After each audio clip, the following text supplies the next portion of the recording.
ಗಂಗಾವತಿ ನಗರದ ಜಯನಗರದಲ್ಲಿರುವ ಪ್ರತಿಷ್ಠಿತ ಶಾಲೆಯಾದ ಮಹಾನ್ ಕಿಡ್ಸ್ ಆಂಗ್ಲ ಮಾಧ್ಯಮ ಶಾಲೆಯಲ್ಲಿ ರೈತ ದಿನಾಚರಣೆಯನ್ನು ಆಚರಣೆ ಮಾಡಲಾಯಿತು. ರೈತ ದಿನಾಚರಣೆ ಎಂದರೆ ಭಾರತದ ಆಧಾರ ಸ್ತಂಭಗಳನ್ನು ಗೌರವಿಸುವ ದಿನ. ಭಾರತದ ರೈತರು ದೇಶದ ಆಹಾರ ಭದ್ರತೆಗೆ ಬಹಳ ಮುಖ್ಯ. ಅವರ ಕಠಿಣ ಪರಿಶ್ರಮದಿಂದಲೇ ನಾವು ಪ್ರತಿದಿನ ಆಹಾರ ಸೇವಿಸುತ್ತೇವೆ. ಅವರ ಕೊಡುಗೆಯನ್ನ ಗೌರವಿಸುವ ಸಲುವಾಗಿ ಪ್ರತಿ ವರ್ಷ ಡಿಸೆಂಬರ್ 23ರಂದು ರಾಷ್ಟ್ರೀಯ ರೈತ ದಿನವನ್ನು ಆಚರಿಸಲಾಗುತ್ತದೆ. ರೈತ ದಿನಾಚರಣೆಯನ್ನು ಮಾಜಿ ಪ್ರಧಾನಮಂತ್ರಿ ಚೌಧರಿ ಚರಣ್ ಸಿಂಗ್ ಅವರ ಜನ್ಮದಿನದ ಹಿನ್ನೆಲೆ ಭಾರತದ 5ನೇ ಪ್ರಧಾನಮಂತ್ರಿಯಾಗಿದ್ದ ಚೌಧರಿ ಚರಣ್ ಸಿಂಗ್ ಅವರ ಜನ್ಮದಿನವನ್ನು ರೈತರ ದಿನಾಚರಣೆಯನ್ನಾಗಿ ಆಚರಣೆ ಮಾಡಲಾಗುತ್ತದೆ.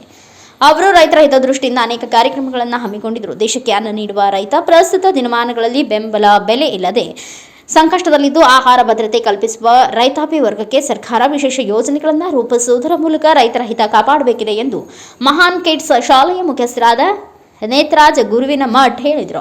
ಅವರು ಸೋಮವಾರದಂದು ವಿಜಯನಗರದ ಮಹಾನ್ ಕಿಡ್ಸ್ ಆಂಗ್ಲ ಮಾಧ್ಯಮ ಶಾಲೆಯಲ್ಲಿ ಆಯೋಜಿಸಿದ್ದ ರಾಷ್ಟ್ರೀಯ ರೈತ ದಿನಾಚರಣೆ ಸಾಧಕ ರೈತರಿಗೆ ಸನ್ಮಾನ ಸಮಾರಂಭವನ್ನು ಉದ್ದೇಶಿಸಿ ಮಾತನಾಡಿದರು. ಇನ್ನೋರ್ವ ರೈತ ಮುಖಂಡ ಜೋಗದ ನಾರಾಯಣಪ್ಪ ನಾಯಕ್ ಮಾತನಾಡಿದರು. ಈ ಸಂದರ್ಭದಲ್ಲಿ ಸ್ವಾವಲಂಬಿ ರೈತರಾದ ರಮೇಶ್ ಸಾಲಿಗನೂರು, ಶಿವರಾಜ್ ಸಾಲಿಗನೂರು, ದುರ್ಗಪ್ಪ ಮಳಿಗೇರಿ, ಸುರೇಶ್ ಮುರುಡಿ, ಏರಪ್ಪ ಗಾಡಿ ಮನೆ, ಹುಲಗಪ್ಪ ಚೌಡ್ಕಿ, ಮುಕುಂದ ದೊಡ್ಡಯ್ಯ ಸೇರಿದಂತೆ ಇನ್ನು ಅನೇಕರು ಉಪಸ್ಥಿತರಿದ್ದರು. Sharanappa, NKS TV4 news, Gangavathi.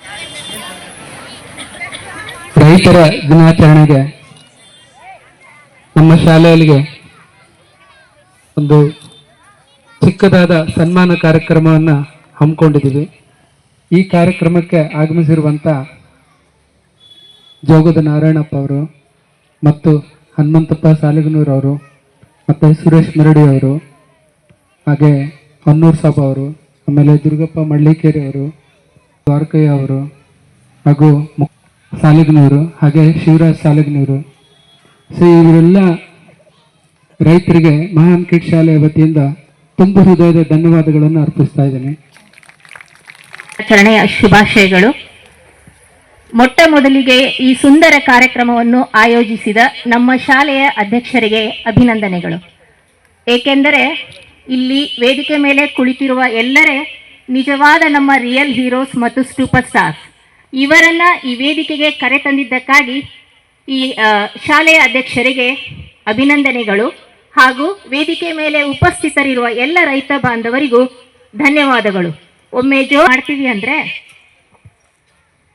ಆ ಮರೆಯುವಿಕೆಯನ್ನ ರಿಪೀಟೆಡ್ಲಿ ಯಾಕೆ ನಾವೆಲ್ಲ ಆಚರಣೆಗಳನ್ನು ಮಾಡ್ತೀವಿ, ಮರಿಬಾರ್ದು.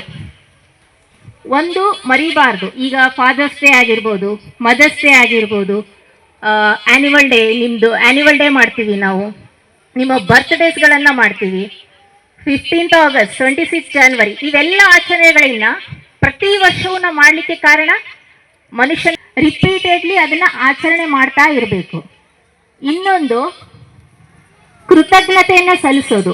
ಇತ್ತೀಚೆಗಷ್ಟೇ ನಮ್ಮ ಶಾಲೆಯ ಆವರಣದಲ್ಲಿ ಒಂದು ಸುಂದರ ಅದ್ಭುತವಾದ ಕಾರ್ಯಕ್ರಮ. ಸೊ ಅದು ಹೇಳೋದ್ರಿಂದ ಪಾಲಕರಿಂದ ಹಾಗೂ ಶಿಕ್ಷಕರಿಂದ ಬಂದಿರುವ ಆ ಒಂದು ಸುಂದರ ಒಳ್ಳೆ ಹೇಳೋರ್ಗೂ ಕೂಡ ಕಣ್ಣಲ್ಲಿ ನೀರು ಬರ್ತಾ ಇತ್ತು, ಕೇಳೋರ್ಗೂ ಕೂಡ ನನ್ನ ಬಗ್ಗೆ ಎಷ್ಟೊಂದು ಒಳ್ಳೆ ಮಾತುಗಳನ್ನ ಹೇಳ್ತಿದ್ದಾರೆ.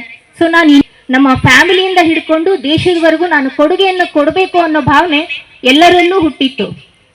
ಪಾಲಕರೊಂದಿಗೆ ಅವರೊಂದಿಗೆ ಆ ಕಮ್ಯುನಿಕೇಶನ್ ಏನು ಬೆಳೆದಿತ್ತಲ್ಲ, ಅದರಿಂದ ನಿಜವಾಗ್ಲೂ ತುಂಬಾ ಎನರ್ಜಿಯನ್ನ ಪಡೆದಿದ್ರು. ಅದೇ ರೀತಿ ಇಂದು ಕೂಡ ಇದೊಂದು ಕೃತಜ್ಞತೆಯನ್ನು ಸಲ್ಲಿಸುವ ಕಾರ್ಯಕ್ರಮ ಅಂತ ಹೇಳಿದ್ರೆ ತಪ್ಪಾಗಲ್ಲ.